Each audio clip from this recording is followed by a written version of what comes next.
Frustrate అవ్వకు అని ఇక్కడ చెప్తున్నారు. సో అది సెల్ఫ్ కైండ్‌నెస్, మన పట్ల మనము కైండ్‌నెస్‌తో ఉండాలి అనే విషయాన్ని ఇక్కడ చెప్తున్నారనమాట. సో మనం వృత్తి వ్యాపారాదులలో ఎప్పుడు కూడా అలా ఆహ్, మన జీవితంలో ఉద్రేకాలకు మన మీద మనమే అవ్వకూడదు అనేది ఇక్కడ గురుగారు చెప్తున్నారు.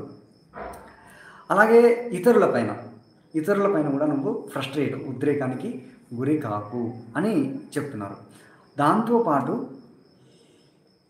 హీనుడని తలచువానిపై కానీ, అంటే నీకంటే తక్కువ స్థాయి వాడు లేదా హీనుడు అని అని నువ్వు ఎవరినైతే అనుకుంటూ ఉంటావో ఆ వ్యక్తిని కూడా నువ్వు, ఆ వ్యక్తి పట్ల కూడా నువ్వు ఉద్రేకపడకు.